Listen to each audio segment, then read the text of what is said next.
أعوذ بالله من الشيطان الرجيم بسم الله الرحمن الرحيم ثم قست قلوبهم من بعد ذلك فهي كالحجارة أو أشد قسوة وإن من الحجارة لما يتفجر منه الأنهار وإن منها لما يشقق فيخرج منه الماء وإن منها لما يهبط من خشية الله وما الله بغافل عما تعملون۔ ترجمہ: پھر اس کے بعد تمہارے دل پتھر جیسے بلکہ اس سے بھی زیادہ سخت ہو گئے۔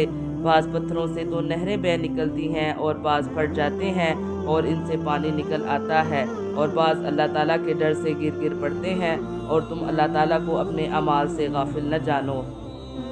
خدا کے حکم کے بارے میں جو لوگ بحثیں اور تعویلیں کریں، ان کے اندر دھیرے دھیرے بحثی کا مرض پیدا ہو جاتا ہے، ان کے دل سخت ہوتے چلے جاتے ہیں۔ خدا کا نام سب سے بڑی ہستی کا نام ہے۔ آدمی کے اندر ایمان زندہ ہو تو خدا کا نام اس کو ہلا دیتا ہے، بولنے سے زیادہ اسے چپ لگ جاتی ہے، مگر جب دلوں میں جمود اور بےحسی آتی ہے تو خدا کی باتوں میں بھی اس قسم کی بحثیں اور تعویلیں شروع کر دی جاتی ہیں جو عام انسانی کلام میں کی جاتی ہیں۔ اس قسم کا عمل ان کی بےحسی میں اور اضافہ کرتا چلا جاتا ہے، یہاں تک کہ ان کے دل پتھر کی طرح سخت ہو جاتے ہیں۔ اب خدا کا تصور ان کے دلوں کو نہیں پگھلاتا، وہ ان کے اندر تڑپ پیدا نہیں کرتا، وہ ان کی روح کے اندر ارتعاش پیدا کرنے کا سبب نہیں بنتا۔ پتھروں کا ذکر یہاں تمثیل کے طور پر کیا گیا ہے۔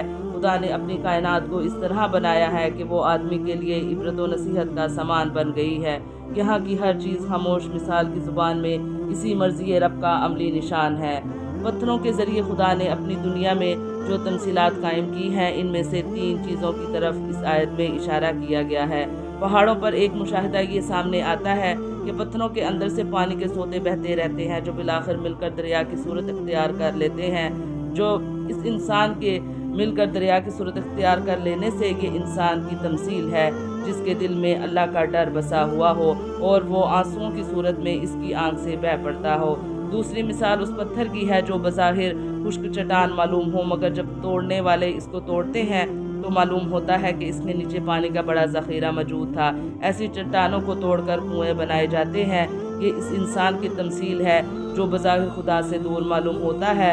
اس کے بعد اس پر ایک حادثہ گزرا، اس حادثے نے اس کی روح کو ہلا دیا، وہ آنسوؤں کے سیلاب کے ساتھ خدا کی طرف دوڑ پڑا۔ پتھروں کی دنیا میں تیسری مثال ہیبوت لینڈ سلائیڈ کی ہے، یعنی پہاڑوں کے اوپر سے پتھر کے ٹکڑوں کا لڑک کر نیچے آ جانا۔ یہ انسان کی تمثیل ہے جس نے کسی انسان کے مقابلے میں غلط رویہ اختیار کیا۔ اس کے بعد اس کے سامنے خدا کا حکم پیش کیا گیا۔ خدا کا حکم سامنے آتے ہی وہ ڈہ پڑا۔ انسان کے سامنے وہ جھکنے کے لیے تیار نہ تھا، مگر جب انسان کا معاملہ خدا کا معاملہ بن گیا تو وہ عاجزانہ طور پر اس کے آگے گر پڑا۔